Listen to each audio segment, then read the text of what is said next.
आप सब लोगों को नमस्कार। दिल्ली हमारे देश की राजधानी है और राजधानी में हमारा जो ट्रांसपोर्ट सेक्टर है, हमारी कोशिश है कि वो वर्ल्ड क्लास होना चाहिए। दुनिया के जो सबसे विकसित देश हैं, हमारे देश का ट्रांसपोर्ट सेक्टर, हमारे देश की राजधानी का ट्रांसपोर्ट सेक्टर उसके कंपेरेबल होना चाहिए। दिल्ली में ट्रैफिक बहुत ज़्यादा है। उसका एक बड़ा कारण है कि दिल्ली की सड़कों के ऊपर कार और स्कूटर बहुत हैं, प्राइवेट व्हीकल्स बहुत ज़्यादा हैं। अगर हमें कार और स्कूटर पे ट्रैवल करने वाले लोगों को पब्लिक ट्रांसपोर्ट पे लेके जाना है, तो हमें पब्लिक ट्रांसपोर्ट को कंफर्टेबल, सेफ और टाइम के अकॉर्डिंग चले, ये हमें इंश्योर सुनिश्चित करना होगा। सबसे बड़ा रेवोल्यूशन दिल्ली के ट्रांसपोर्ट सेक्टर में तब आया था जब दिल्ली में मेट्रो शुरू हुई थी। बहुत सारे ऐसे लोग जो मिडिल क्लास के लोग हैं, इवन अपर मिडिल क्लास के भी लोग हैं, उन लोगों ने अपनी अपनी गाड़ियां छोड़ के और मेट्रो से जाना शुरू किया। इससे दिल्ली की सड़कों पे काफ़ी व्हीकल्स की कमी आई थी।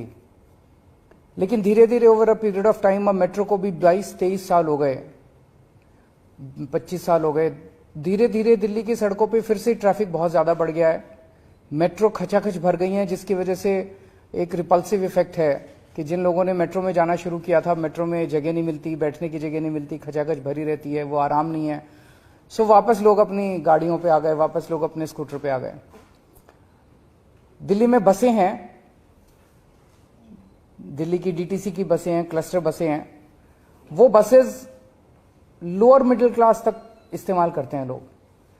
बसेस एसी बसेस भी हैं, लेकिन बसेस में सीट की कोई गारंटी नहीं है।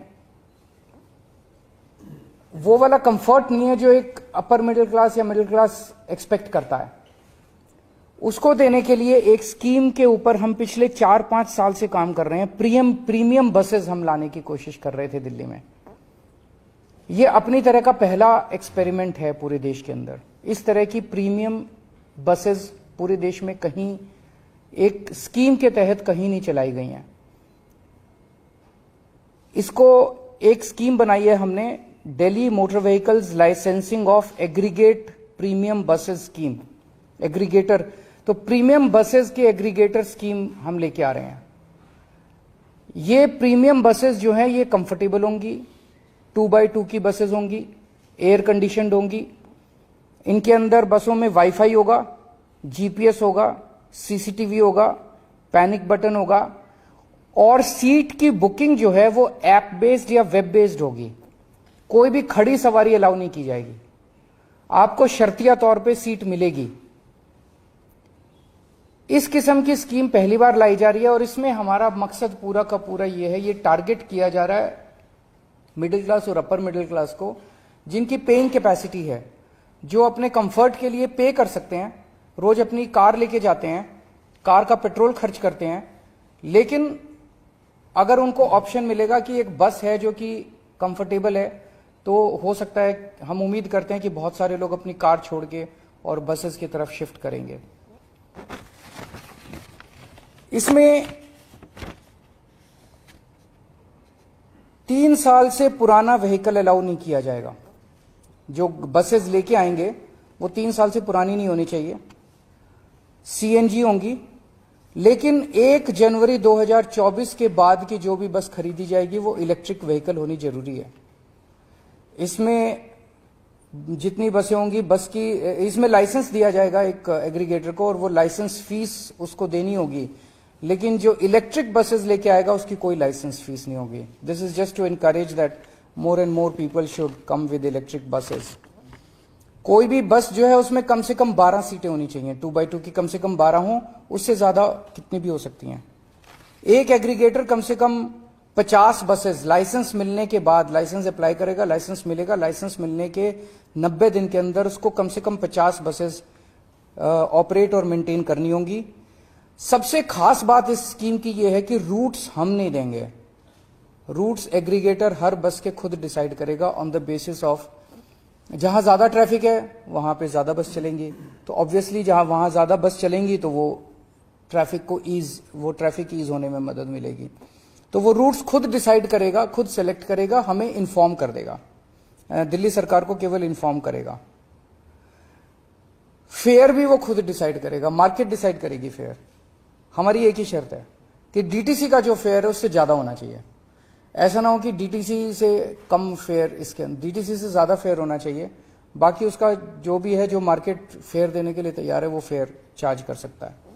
जैसे मैंने कहा, केवल मोबाइल से या वेब बेस्ड बुकिंग होगी, ऐप बेस्ड या वेब बेस्ड बुकिंग होगी, सीट्स आपको शर्तियां मिलेगी और सारी पेमेंट्स डिजिटली करनी होंगी। ये सारी बसेस, इनका एक लोगो और एक यूनिफॉर्म कलर कोड वगैरह हम कर रहे हैं, और बस के अंदर एग्रीगेटर जो है वो अपना एडवर्टाइज कर सकता है और उस एडवर्टाइजमेंट से बस के अंदर वो रेवेन्यू कलेक्ट कर सकता है। इस स्कीम को आज हम एलजी साहब के पास भेज रहे हैं।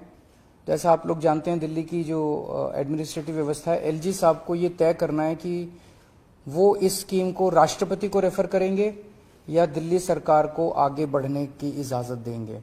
दिल्ली सरकार ने अपनी स्कीम फाइनल कर दी है, अब ये राष्ट्रपति इनके पास जाएगी, एलजी साहब के पास। एलजी साहब या तो इसको राष्ट्रपति को, अगर असहमत है तो राष्ट्रपति को रेफर करेंगे, पर मुझे उम्मीद है कि पब्लिक वेलफेयर की स्कीम है वो क्यों करेंगे। दूसरा, एलजी साहब से आने के बाद इस स्कीम को हम पब्लिक फीडबैक के लिए हम इसको 1 महीने के लिए वेबसाइट पे डालेंगे, ताकि जनता जो भी फीडबैक देना चाहे जनता फीडबैक दे, और जनता के फीडबैक के आधार पे अगर कुछ माइनर चेंजेस इसके अंदर करने हुए तो चेंजेस करके इसको जल्द से जल्द लागू किया जाएगा। मैं समझता हूं कि ये दिल्ली ने पूरे देश के ट्रांसपोर्ट सेक्टर के लिए एक मील का पत्थर साबित होगा। अगर कोई क्वेश्चंस आपके हैं तो। ये उससे अलग है। मोहल्ला बसेस तो हम ही चला रहे हैं, सरकार चला रही है, ये सारा का सारा प्राइवेट है। हमने तो एक स्कीम बना दी, अब स्कीम में जो भी आएगा वो चलाएगा इसको। महिलाओं के लिए अलग से नहीं है, तो मतलब मार्केट ड्रिवन है।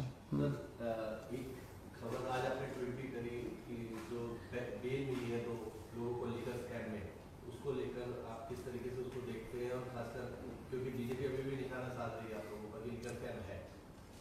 देखिए, हम शुरू से कह रहे थे कि दिल्ली के अंदर कोई भी किसी तरह का कोई शराब घोटाला नहीं हुआ। आम आदमी पार्टी एक कट्टर ईमानदार पार्टी है। पूरे देश को आम आदमी पार्टी पे और उसके नेतृत्व की ईमानदारी के ऊपर कट्टर भरोसा है। उसको, छवि को खराब करने के लिए ये पूरा का पूरा षड्यंत्र रचा गया, जिसका नाम इन्होंने दिया दिल्ली शराब घोटाला। इसमें क्या आरोप लगाया इन्होंने आरोप लगाया कि कोई साउथ लॉबी है, उस साउथ लॉबी ने आम आदमी पार्टी के लोगों को 100 करोड़ रुपए की रिश्वत दी। ये एक आरोप बीजेपी वालों ने लगाया। सीबीआई और ईडी ने भी कोर्ट में कहा है और उन्होंने माना है कि 100 करोड़ में से 70 करोड़ का उनके पास कोई सबूत नहीं है। वो खुद कह रहे हैं कि 70 करोड़ का उनके पास कोई सबूत नहीं है। 30 करोड़ रुपए इन लोगों का कहना है, कोई राजेश जैन है कि राजेश जोशी, कोई राजेश जोशी 30 करोड़ रुपए साउथ से लेके दिल्ली लेके आया और दिल्ली में उसने आम आदमी पार्टी के नेतृत्व को ये 30 करोड़ रुपए दिए। ये सीबीआई और ईडी ने आरोप लगाया। ये बस इनके पास यही सबूत है कि किसी ने, गवाह ने गवाही दी है कि राजेश जोशी 30 करोड़ रुपए। अब 6 मई को जो कोर्ट का ऑर्डर आया, उस कोर्ट के ऑर्डर में लिखा है कि राजेश जोशी एक भी पैसा लाने का कोई सबूत नहीं है, कि राजेश जोशी कोई एक भी पैसा साउथ लॉबी से लेके दिल्ली में लेके आया। 30 करोड़ तो दूर की बात है। तो जब राजेश जोशी एक भी पैसा लेके नहीं आया, साउथ वालों ने पैसा दिया नहीं, आम आदमी पार्टी के नेतृत्व को पैसा मिला नहीं, तो सारा का सारा केस तो खत्म हो गया। इसका केस क्या बचा? ना रिश्वत ली गई, ना रिश्वत दी गई। कोर्ट के उसमें साफ साफ राजेश जोशी को जो बेल मिली है वो इसी आधार पे मिली है कि राजेश जोशी साउथ वालों से कोई पैसा लेके आया, इस बात का कोई सबूत नहीं है। तो सब खत्म हो गया। दूसरा आरोप इन्होंने ये लगाया कि 100 करोड़ रुपया जो ये रिश्वत ली गई, ये गोवा के चुनाव में खर्च की गई। गोवा में आम आदमी पार्टी ने जितने लोगों से काम कराया, पर्चे छपवाए, होर्डिंग लगवाए, जो भी जितने वेंडर्स थे हमारे, सारे वेंडर्स पे रेड मार ली इन्होंने, सीबीआईडी ने पिछले 6 महीने में सबको गिरफ्तार कर लिया। सारी जांच वांच गोवा के चुनाव की करने के बाद अब ईडी और ये इस नतीजे पे पहुंचे कि कुछ 19-20 लाख रुपए आम आदमी पार्टी ने कैश में खर्च किए। ये तो बहुत बड़ा हमारे लिए ईमानदारी का सर्टिफिकेट है। सीबीआई और ईडी का कहना है कि पूरे गोवा चुनाव में आम आदमी पार्टी ने केवल 19 लाख या 20 लाख के करीब रुपए कैश में खर्च किए, बाकी सारे चेक में खर्च किए। 100 करोड़ तो बहुत दूर की बात। तो ऐसी कौन सी पार्टी है इस देश के अंदर जो केवल 19 लाख रुपए एक स्टेट के चुनाव में कैश में खर्च करती है? तो सीबीआई और ईडी ने तो सबसे बड़ा सर्टिफिकेट दे दिया आम आदमी पार्टी को कि केवल 19 लाख रुपए, उसका भी अकाउंट वगैरह मांगेंगे तो दे देंगे, 19 लाख रुपए केवल कैश में खर्च किए, वहां भी कुछ नहीं। ना रिश्वत आई, ना रिश्वत खर्च हुई, ना रिश्वत ली गई, ना रिश्वत दी गई। तो बेसिकली एक कहानी बनाई गई। उस कहानी को प्रधानमंत्री जी की तरफ से सीबीआई और ईडी को दिया गया और कहा गया कि अब इसके इर्द गिर्द सबूत मैन्युफैक्चर करो, एविडेंस मैन्युफैक्चर करो। ईडी ने जाके कोर्ट में कहा कि मनीष सिसोदिया ने 14 फोन तोड़ दिए। बाद में जांच करने पे पता चला कि 14 के 14 फोन तो हैं, उनमें से 5 फोन तो इन्हीं लोगों के पास हैं। तो झूठ बोला ईडी ने। ईडी पे मुकदमा चलना चाहिए झूठ बोलने का। झूठ बोल के मनीष सिसोदिया की बेल नहीं होने दी। ईडी ने चार्जशीट फाइल की जिसमें कहते हैं संजय सिंह का नाम डाल दिया चार्जशीट के अंदर। जब संजय सिंह ने धमकी दी मैं तुम्हारे ऊपर मुकदमा करूंगा, तो कहते गलती हो गई जी, गलती से नाम आ गया संजय सिंह का, गलती से अनुराग ठाकुर का नाम नहीं आया, गलती से संबित पात्रा का नाम नहीं आया, संजय सिंह का नाम कैसे आ गया? तो गलती से थोड़ी आया। प्रधानमंत्री कार्यालय ने बोला कि संजय सिंह का नाम डालो, उन्होंने संजय सिंह का नाम डाल दिया। उनको ये भरोसा नहीं था कि संजय सिंह ईडी को भी धमका देगा। ईडी पूरे देश में नोटिस जारी करती है, जिसको नोटिस मिलता है उसकी पैंट गिली हो जाती है। संजय सिंह ईडी को नोटिस जारी करते हैं और जब ईडी को नोटिस जारी करते हैं तो ईडी की पैंट गिली हो जाती है। तो ईडी ने कोर्ट में जाके कहा कि संजय सिंह के खिलाफ हमारे पास कोई सबूत नहीं है, संजय सिंह का नाम गलती से आ गया।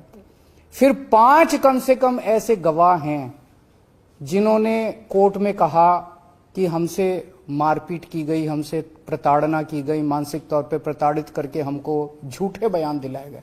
वो अपने बयान से पलट गए। एक आदमी का तो इतना मारा कि उसका कान का पर्दा फट गया। ये जांच हो रही है, ये चल क्या रहा है? अब ये कोर्ट के आदेश के बाद तो साफ हो गया, ना किसी ने रिश्वत ली, ना किसी ने रिश्वत दी, ना कोई पैसा आया, ना कोई पैसा खर्च हुआ। तो कौन सा शराब घोटाला? पूरा का पूरा राजनीतिक षड्यंत्र है, केवल अरविंद केजरीवाल और आम आदमी पार्टी को बदनाम करने के लिए। सर, बीजेपी भी इस पे प्रेस कॉन्फ्रेंस कर रही है। 2 चीजें वो कह रहे हैं कि ये जजमेंट किसी पर्टिकुलर अभियुक्त के लिए था, पूरा जजमेंट नहीं है। इसके पीछे पूरा जो ब्रेन है मनीष सिसोदिया के, कोर्ट भी कह चुका है, कोर्ट में जो दलीलें रखी गई थी। दूसरा वो ये कह रहे हैं सर सिसोदिया की केजरीवाल पार्टी ले कर लें, उनका तो मकसद ही है। वो तो अभी कल मैं सत्यपाल मलिक जी का इंटरव्यू सुन रहा था, वो कह रहे थे कि अगले चुनाव के पहले ये केजरीवाल को भी गिरफ्तार करेंगे। कर लें, केजरीवाल बहुत छोटी चीज है, पूरा देश देख रहा है। आज जब प्रधानमंत्री मोदी जी की ईमानदारी के ऊपर बहुत बड़े बड़े प्रश्न खड़े होने लग गए हैं, इतने घोटाले अडानी का ये वो, इतने घोटाले के आरोप उन पे लगने लग गए हैं, तो उनको केजरीवाल आंखों नहीं सुहारा। उनको पूरे देश के अंदर अगर कोई ईमानदारी की बात करता है तो अरविंद केजरीवाल और आम आदमी पार्टी की बात होती है। वो हमारे ऊपर कीचड़ उछाल रहे हैं, रोज कीचड़ उछाल रहे हैं। तो गिरफ्तार करना चाहते हैं करें, वो धमकी क्यों दे रहे हैं? भारतीय जनता पार्टी कह रही है कि अगला नंबर केजरीवाल का है। इससे तो ये साफ हो जाता है कि ईडी को और सीबीआई को यही चला रहे हैं। वो कैसे कह सकते हैं कि अगला नंबर केजरीवाल का है? सीबीआई ने उनको बताया कि उन्होंने सीबीआई को बताया।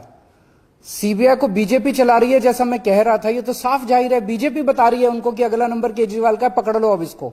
और सीबीआई पकड़ लेती है, फिर सबूत इकट्ठे करती है कि केजरीवाल को फंसाने के लिए सबूत कहां से?